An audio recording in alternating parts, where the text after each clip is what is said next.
trata de este tipo de fenómenos, ¿no? El diluvio universal es perfectamente encaja de que el diluvio universal es la movilización de agua a gran escala. Entonces, el agua es capaz de mover.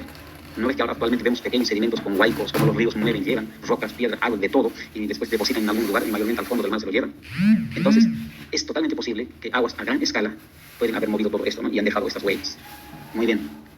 La formación de grandes cañones se debe al paso de agua a gran escala.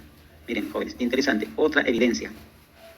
Aquí les muestro dos fotos. Uno es del Perú. Este es el cañón de Colca, que está en Arequipa. Y este es uno de los cañones allá en Norteamérica. Este es famosísimo, estudiado por muchos geólogos, científicos y paleontólogos. Estudian este cañón que es muy largo y es inmenso. Cañón del Colorado. Entonces, aquí los geólogos concluyen pues, que este tipo de cañones no pueden formarse solo porque hay un río por ahí o algunas cosas de menor impacto. Para que se formen estos inmensos cañones, y de paso todos tienen una desembocadura. ¿Hacia dónde se desembocan? Hacia el mar. Entonces, este es perfectamente una evidencia del paso de agua a gran escala, ¿ya? Y que dejaron estas huellas. Muy bien.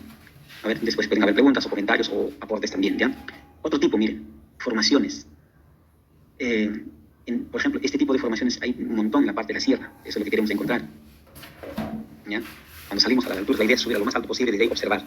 Y de ahí podemos notar claramente, ¿no?, cómo encontramos las huellas. Entonces, este tipo de huellas se pueden encontrar a menudo en todas partes del mundo. Pero no tamaños pequeños, sino inmensas extensiones de kilómetros de este tipo de huellas. ¿Qué es lo que formó este tipo de formación? ¿Qué cosas formó esto? ¿Por qué se quedó así? Claro, esto genera muchas hipótesis. Pero una de las posibilidades que encajan perfectamente es con el diluvio universal. El agua puede dejar estas huellas, ¿no es cierto? Una vez cuando ya está bajando o está ya desecando, entonces el paso del agua dejó partes así, ¿no? Y ahí se quedaron petrificadas esas huellas y que permanecen hasta el día de hoy. Muy bien, vamos por la cuarta, que son muy bien explicados por geólogos, especialmente defensores del creacionismo, ¿ya? Miren, aquí estas son capas sedimentarias, ¿ya? Aquí en las dos fotos les estoy mostrando este tipo de capas hay en todas partes se puede encontrar esto, donde de alguna manera quedó descubierto o algo pasó ahí y dejó eso, ¿no? O a veces las excavaciones también permiten, o trabajos incluso de ingeniería, donde van a hacer trabajos de calado profundo, encuentran esto. Entonces, miren, en esta imagen, para mi lado izquierdo, encontramos, miren, capas de diferentes materiales, pero al mismo tiempo bien marcadas, bien definidas, hay una línea definida.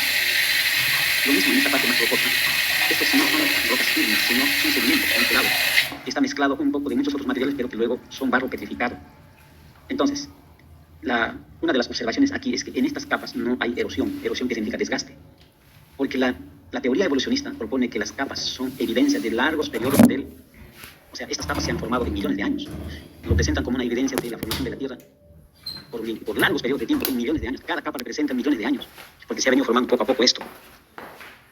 Entonces, algunos geólogos cuestionan eso y dicen, mira, si estas capas se hubiesen formado en largos millones de años, entonces cada capa mostraría erosión, desgaste, como la vemos en la parte final, acá encima, pues encontramos huellas de agua, huellas de sol. ¿Por qué? Porque están descubiertos huellas de viento, de desgaste, todo. Pero en las demás no, parece que se mantuvieron ahí perfectamente, casi fresquitos, fueron petrificadas. ¿Ok? Entonces a eso se llama falta de erosión, o sea, desgaste de capa por capa. Entonces la posición de geólogos creacionistas es que estas capas se han formado en corto tiempo, ocurrieron en corto tiempo y por eso se quedaron así. Y eso se le puede atribuir a esa catástrofe universal como el diluvio. Muy bien, si hay alguna pregunta, alguna duda, no se dejó entender, me pueden interrumpir. Ahora aquí les presento la cosmovisión. Cómo la cosmovisión evolucionista presenta la historia de la Tierra, ¿no?, de nuestro planeta Tierra. Presenta cómo en 4.5 millones, 4.550 mil millones de años de historia tiene este planeta Tierra, según esta perspectiva del tiempo geológico que propone la teoría evolucionista. ¿Sí? Entonces aquí lo han ilustrado muy bien. Estas imágenes para mí son los más fáciles de entenderlo, ¿no? Aquí en mi izquierdo presentan las 4 eras, las 4 eras que ellos lo denominan precámbrico, es el más antiguo. Después viene la era paleozoica, mesozoica y cenozoica. Nosotros estamos en la era cenozoica según esta teoría. En este lado explica, ¿no?, como una evidencia geológica y como una evidencia de cómo la Tierra evolucionó en estos millones de años. Muy bien, entonces aquí en la parte más baja, recuerden que para el evolucionismo no hay creación, que la vida se formó. Aquí en la Tierra apareció una primera forma de vida, tal vez con el caldo primigenio, no sé, hidrotermal, aunque no hay una explicación de cómo realmente se generó la vida sin intervención de nadie, solo por accidente de la naturaleza. Pero la cuestión es que hubo vida, ya surgió, y las primeras formas de vida eran animales simples. Entonces aquí presentan este tipo de seres vivos, son los más antiguos, los primeros seres vivos. Dentro de ellos están, por ejemplo, los tribolites, los amonites, ¿no?, parecido a las conchas marinas. Entonces, esos son los primeros seres vivos para el evolucionismo. Por lo tanto, esos son nuestros ancestros. A partir de ahí vino apareciendo diferentes tipos de especies hasta que en la era mesozoica aparecieron animales gigantescos como los dinosaurios, etcétera. Y luego vienen ya otras especies, las que conocemos ahora. Actualmente estamos en la época del Holoceno. Por eso en el Holoceno aparece recién el hombre. El hombre es reciente, como de acuerdo a esta historia geológica que propone el evolucionismo. Los seres humanos son recientes, los últimos, los presentes. Bueno, entonces concluimos de que desde esta perspectiva, entonces, cuando van al campo, cuando van a explorar, se espera que estos primeros seres vivos, como los amonites o los trigolites, deben estar en la parte, en la capa más baja, porque son los primeros vivos, deberían estar ahí, en los profundos, en la capa más inferior. Y en las siguientes capas deberían aparecer, según estas figuras, los siguientes fósiles, ¿no? Y entonces, en las capas más profundas es imposible que aparezca, por ejemplo, un fósil humano, porque el fósil humano es reciente, debería estar solo en la parte superior. Muy bien, pero ¿qué sucede en la práctica? No sucede eso. Resulta que actualmente jóvenes, estos animales que se suponen que son los más antiguos, también están en la parte de la superficie. O sea, no hay un orden. Pueden estar en cualquier capa, pueden estar abajo. Los más recientes pueden estar abajo y los más antiguos pueden estar encima o en cualquier capa. Lo que más genera, la evidencia lo que más muestra es como si fuera un desorden. No hay un orden. Entonces, esta explicación no es 100% válido, es cuestionable. Entonces, vamos ahora a la paleontología. Miren, jóvenes, este es uno de los animalitos considerados una de las especies extintas más antiguas que existió en planeta Tierra para el evolucionismo, que son los primeros seres vivos. Y esta foto que les estoy mostrando está en mis manos. Yo las encontré, donde eso, con los estudiantes de ciencia viva en Juliaca, nos hemos ido a explorar y lo hemos encontrado eso. No solo una, un montón. ¿Sí? ¿En dónde? En la parte superior, a los alrededores del lago Titicaca. Muy bien, esta es una foto de mi celular, ya es una imagen sacada de mi celular. Ahora, algo tenemos que aclarar. Hay un punto en que en paleontología nos apoya mucho para sostener de que el evolucionismo o el diluvio universal es realmente posible y posible explicarlo también. ¿Qué son los fósiles? ¿Ya? Son seres vivos que fueron enterrados y quedaron fosilizados. ¿Pero por qué se fosilizan? Es gracias a elementos químicos que hay en la Tierra, pero no hay en todas partes. No están de manera uniforme, sino hay en ciertas partes. Hay elementos de la Tierra que permiten fosilizar, o sea, petrificarlo, conservarlo. Y ahí perfectamente pueden durar miles de años. En algunos casos quedaron petrificados, se han vuelto piedra, pero mantienen las características, como estos animalitos, ¿no? Como en la foto anterior que les demuestro, miren, este animalito quedó petrificado. Aquí le toca de piedra, pero mantiene la figura del animalito, sus características casi idénticas. Entonces, para que ocurra eso, no ocurre con cualquiera. Tiene que haber ciertas condiciones. Número uno, tiene que ser un entierro súbito, rápido. O sea, cuando un ser vivo es atrapado y enterrado así en un instante, queda cubierto ahí, incluso vivo, enterrado vivo. Y ahí muere, y ahí quedó. Y esos elementos químicos prácticamente lo permean todo y lo petrifica o simplemente lo conserva, porque lo rodeó perfectamente. Y ahí quedó atrapado. Y además, no tenía que haber sido tan brusco como para destruirlo, porque en un movimiento brusco el ser vivo queda destruido, ¿no? Pero aquí no, lo enterró y punto, lo cubrió y ahí se quedó. Pero tiene que ser rápido, es instante. Entonces, gracias a eso, a ese suceso de entierro rápido, escapa de la destrucción y contaminación. Pero ¿qué pasa ahora cuando un ser vivo muere, un animalito, sea planta, lo que sea, a la intemperie? ¿Qué pasa, jóvenes, ahora? A ver, opiniones. Hola, jóvenes, ¿dónde están? ¿Estamos en clase? O llamo nombre, ya, a cualquiera lo preguntar. Toque, profe. Yo creo que mal, profe. Ya, Henry, muy bien, gracias por ser voluntario, Henry. A ver, Henry, fácil, sencillo. ¿Qué sucede cuando un ser vivo muere y queda en la intemperie? Simplemente se descompone, profe. Exacto, ¿y por qué se descompone? ¿Qué dice la ciencia? Bueno, se descompone, bueno, a la intemperie tarda en descomponerse porque pues primero se pudre, pero de ahí cuando es enterrado en sí, se descompone porque pues los gusanitos lo comen y... Exacto, por la contaminación, porque hay bacterias, virus que están en él y eso lo van a podrir y se lo están comiendo, ¿no es cierto? Correcto. ¿Tu apellido cuál es, Henry? No te has renombrado completo. ¿Cuál es tu apellido? Pérez. Pérez, Henry, muy bien. Ok, Pérez, muy bien, Pérez. Exacto. Entonces, eso, ¿sabe qué está explicando? Pues no, o sea, es imposible que todos los animales que se quedan en la intemperie sean petrificados. Tenía que suceder un acontecimiento desastroso que los cubrió, por eso existen fósiles. Entonces, la idea de que si no hubo catástrofe y que ¿de dónde aparecen entonces esos fósiles? Porque si fueran a la intemperie nomás todos se descomponen. Pero ahora hay animales enteritos. O sea, sus esqueletos enteritos quedaron perfectamente, incluso la huella de su cuerpo, pero claro, igual la parte que se descompone se descompuso, pero la parte especialmente ósea quedó perfectamente ahí, enterito. Entonces, a ver, vuelvo aquí a compartir la pantalla. ¿Sí? Aquí, jóvenes. No me quedan, todavía me quedan. Muy bien. Primera opción, fósiles en todas partes del mundo.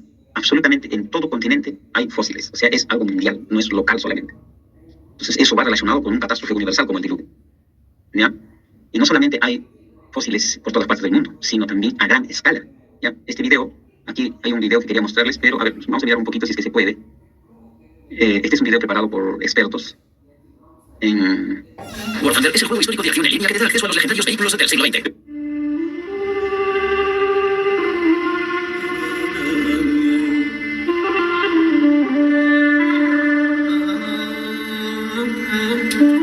Se trata de ciencias de los orígenes. Pocas pistas son tan importantes y significativas como los fósiles. Desde las huellas de dinosaurios petrificadas hasta los huesos, como esta vértebra de ballena.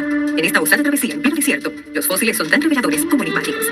El proceso que los originó se considera poco común, pero hay una paradoja en el gran número que se encuentra en todos los continentes. Ahora, vamos a saber más sobre estos vestigios tan especiales, preservados desde un pasado remoto hasta los días de hoy, y que podemos tocar, analizar y descifrar. ¿Qué testimonio nos cuentan sobre la historia de la vida en la Tierra?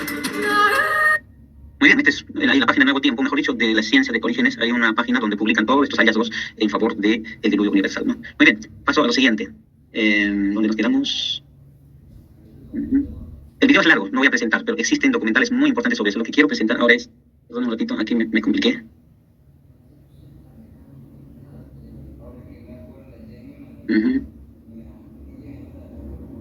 Bueno, tengo que salir de esto, perdón, jóvenes. Bueno, voy a dejar de compartir porque aquí se me complicó.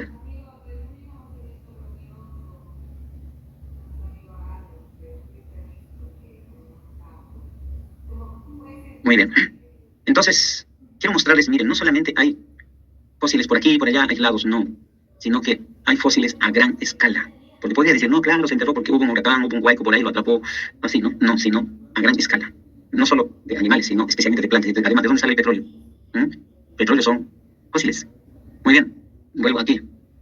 Les quiero mostrar, miren, árboles petrificados. La que estoy con el cursor mostrando está en Piura. Inmenso árbol petrificado en el desierto, donde no hay ni árboles. Aquí, a mi mano izquierda, estos son troncos petrificados en las 4.000 metros de altura, allá en Juliaca, en Puno, donde no existen este tipo de árboles. ¿Qué significa eso? Existen fósiles de animales y vegetales fuera de su hábitat natural. En esa zona no existen ese tipo de animales. Estos árboles pertenecen a la Amazonía. ¿Pero quién los trajo a esos puntos del cerro? Y son inmensas. Este tronco que está en Piura, ¿quién lo trajo ahí al desierto? ¿Cómo llegó ahí? Existen varias teorías, porque a ciencia cierta nadie lo sabe el pasado. Pero voy a mostrarles ahorita el video de algo interesante que hay en las alturas de Puno. Hay fósiles enterito encontrado de un mamut, o sea, de un elefante, de un mastodonte. Es un tipo de mamut extinto, un elefante extinto, que aparece en Puno. Y aquí hay un pequeño video hecho por la UPU, porque UPU ha sido uno de los exploradores.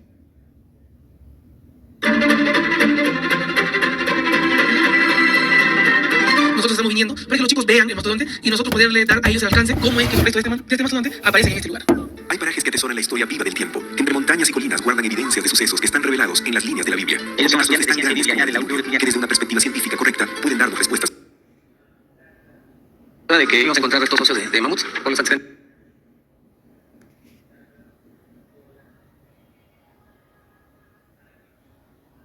Este